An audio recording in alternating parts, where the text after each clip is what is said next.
A ver, su merced, el trabajo en Colombia, que usted trabaje las horas que son, que no tenga que trabajar más allá de su horario, que no tenga que trabajar los domingos, que le tengan que pagar todos sus parafiscales, que le tengan que cubrir la salud, eso no es un favor, eso es un derecho como trabajador, ¿sí? Y usted en contraprestación le da un trabajo a una empresa y de ese trabajo esa empresa gana, ¿sí? Usufructúa.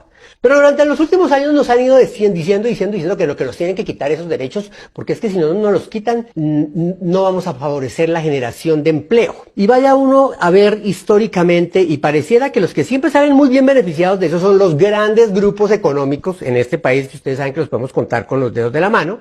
Los que sí sufren son los trabajadores y las empresas pequeñas y medianas, sobre todo las más pequeñas, porque a esas sí les hacen cumplir todo, ¿no? Pero a las grandotas, eso sí, eso hay cantidad de dádivas y de cositas para que paguen menos impuestos y para que también puedan contratar como quieran que se les dé la gana. Y uno dice, ¿por qué una empresa que tiene esos capitales tan grandes, un grupo bancario, un grupo económico, por ejemplo, por qué contrata por prestación de servicios a la gente? Ese tipo de contrato me parece a mí de lo más abusivo, y muchas veces a uno le ha tocado aceptarlo, porque es tómelo o déjelo, ¿no? Y entonces usted mismo tiene que pagarse usted mismo sus prestaciones, usted mismo tiene que cubrirse su salud, a ver cuánto le queda, pero es tómelo o déjelo. Bueno, pues bien, ahora viene el señor Petro a proponer una reforma laboral a la que ya le ha saltado a la yugular el doctor Uribe, que es nuestro salvador, obviamente, a él es al que hay que creerle, diciendo que eso va a terminar haciendo es que no haya generación de empleo, que es lo que siempre nos han dicho. ¿Y será que estamos condenados a eso? Entonces, según eso,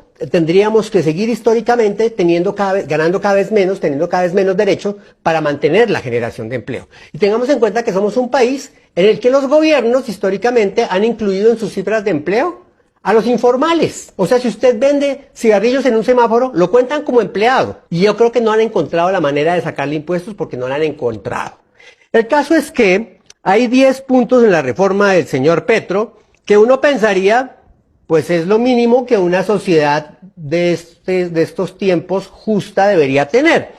Priorizar la contratación a término indefinido. Es que mire, a usted no lo pueden contratar por prestación de servicios, a menos que sea para un trabajo que tiene un tiempo limitado. Que van a crear una página web y a usted lo crean para hacer el diseño. Pues bueno, eso es un trabajo que dura 2 meses, pues puede ser por prestación de servicios. Pero ya que a usted lo quieran contratar, como me ha pasado a mí en el pasado, bueno, de hecho no voy a hablar de mis casos. Como a periodistas que conozco que los contratan por prestación de servicios en los grandes medios de comunicación. Eso está mal. Eso está muy mal. Pero bueno, en fin, vaya y usted diga que está mal. Entonces, al periodista que lo diga lo echan. Pero en fin, hay 10 puntos entonces en esa reforma. Dice que se prioriza la contratación a término indefinido, se recupera la diferencia de jornada diurna y nocturna de 6 a 6. Es que eso ahora dejarlo uno clavado hasta las 8 de la noche por lo mismo del día. No, la jornada nocturna empieza a las 6 de la tarde, porque uno trabaja entre las 6 de la mañana y las 6 de la tarde. 8 horas, ¿no? Se establece el preaviso para las y los trabajadores que se había quitado. Pago del 100% del recargo dominical, que lo habían bajado al 75% y menos en otros gobiernos. Se elimina la violencia y el acoso en el mundo laboral. Vamos a ver cómo es eso, ¿no? Eso quiero verlo.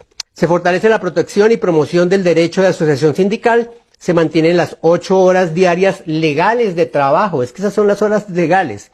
Se prohíben los contratos colectivos con organizaciones sindicales y se crea la modalidad de jornal agropecuario. Obviamente muchos empresarios han dicho que eso no es viable, que mejor dicho, y que obviamente lo primero que dicen es que entonces no se va a generar empleo. Es la amenaza que nos hacen. Bruce Bassmaster de la ANDI dice que destaca que hay una importancia en que haya un diálogo y que pues sí, yo no sé también cómo ir a hacer eso. Pero el caso es que, gústenos o no nos guste, en una sociedad justa, los derechos de los trabajadores deberían ser intocables. ¿Por qué nosotros ya no pensamos en eso?